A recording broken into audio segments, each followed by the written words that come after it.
Iran shot down an unmanned U.S. military drone like this one. That is not in question. What is clear, where the two sides disagree, is where the drone was flying at the time.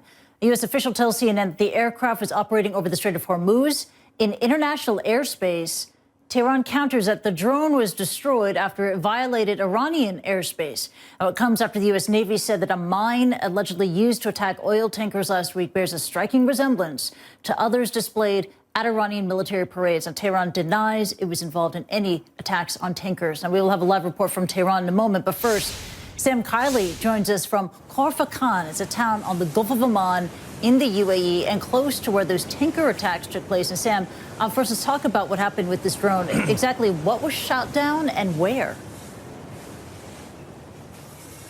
Well, finally, there is an agreement between Iran and the United States. Firstly, that a drone was shot down, and secondly, over what kind of a drone. They now both agree that it was a global hawk, effectively an unmanned spy plane. Now, the dispute is whether it was shot down, as the Iranians say, over Iranian territory and Iranian airspace, which would have, in inverted commas, make it a legitimate target, or whether it was in international airspace, which makes it an act of aggression as far as the United States and indeed international law would have it.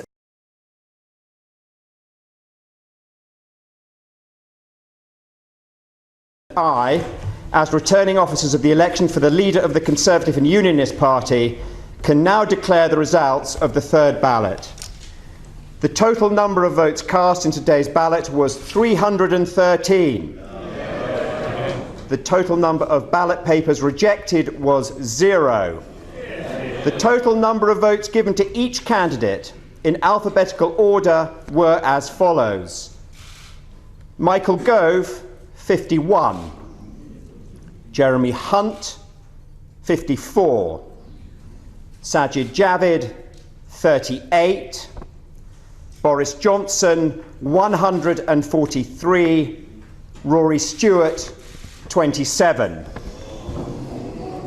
The following candidates are now eligible to continue on to the next ballot on Thursday, 20th of June at 10 a.m. Michael Gove, Jeremy Hunt, Sajid Javid, and Boris Johnson.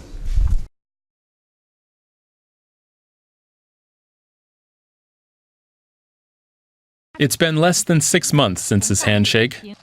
Kim Jong-un has visited China, North Korea's closest foreign ally, many times over the years. Xi Jinping, on the other hand, is the first Chinese leader to travel to Pyongyang in well over a decade. We are ready to work with the DPRK to continue to carry forward the fine tradition of China-DPRK friendship and promote the continuous development of exchanges and cooperation between the two countries in various fields. Relations between the two authoritarian countries have been strained since North Korea began amping up its nuclear weapons testing. Beijing supports denuclearization of the Korean peninsula and recently backed a raft of international sanctions against Pyongyang. These talks aim to relieve tensions.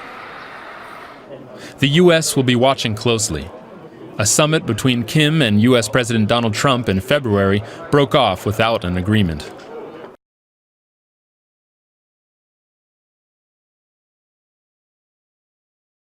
In breaking news from the UK, where a court has ruled that the government broke the law by allowing arms exports to Saudi Arabia that might have been used in Yemen's war. The court's decision does not mean the UK must immediately halt arms exports to Saudi Arabia.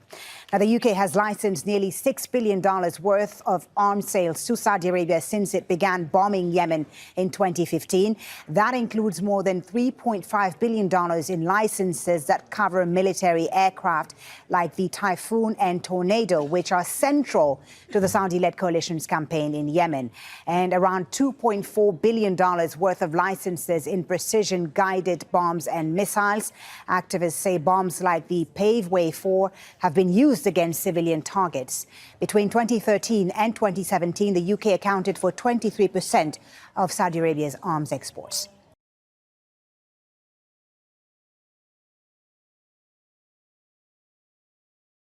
Chilling details have emerged about the murder of a journalist inside Turkey's Saudi consulate. A new report says Jamal Khashoggi's death was the result of a premeditated execution and has called for an investigation into the potential involvement of Saudi Arabia's Crown Prince. He was there to pick up documents he needed to marry his fiancée, but Jamal Khashoggi would never return. A United Nations investigator today revealing what she's described as the bitter reality of what happened inside Turkey's Saudi consulate on October 2nd of last year. The execution of Mr. Khashoggi was the responsibility of the state of Saudi Arabia. Kalamard refers to recordings that suggest as Khashoggi arrived, somebody inside said the sacrificial animal is here.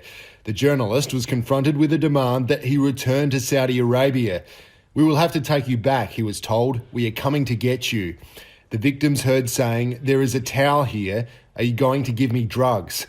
We will anaesthetise you, was the response. Then there are sounds of a struggle and the words, keep pushing, don't remove your hand, push it. The new report has found there needs to be a top-level investigation into Saudi Arabia and specifically into the Crown Prince, Mohammed bin Salman.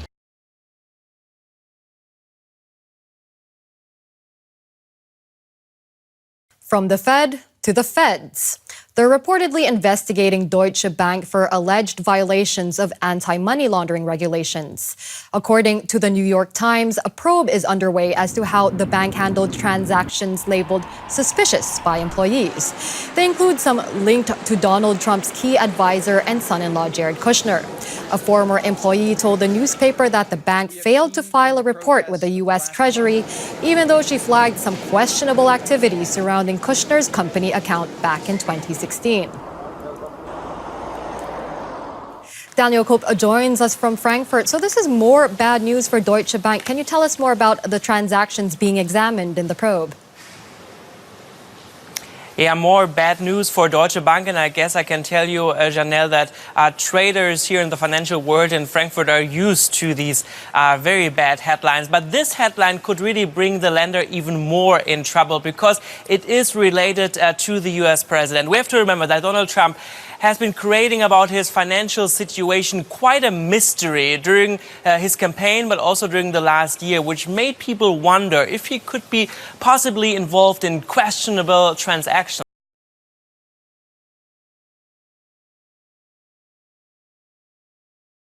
Lindsey Graham on Capitol Hill on Iran. So here's the deal. Trump's not the problem, the Ayatollah is. This drone was in international waters. We've been flying patterns like this for months. We're trying to collect intelligence to make informed decisions. We had told the Iranians before they shot the drone down that if you engage against American personnel or assets, you do so at your own peril. The president does not want a war with Iran or anybody else, but he is the commander-in-chief. And so when Abe was asked by the president, the prime minister of Japan, to deliver a message to the Iranians, let's talk, not only was he rebuffed, they attacked a Japanese ship while the Japanese prime minister is delivering a message from the American president, let's see if we can negotiate. So that tells me all I need to know about the Iranian regime and negotiating.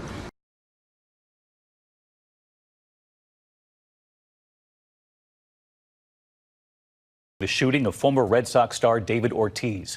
Just moments ago, the Attorney General in the Dominican Republic revealing that Ortiz was not the intended target.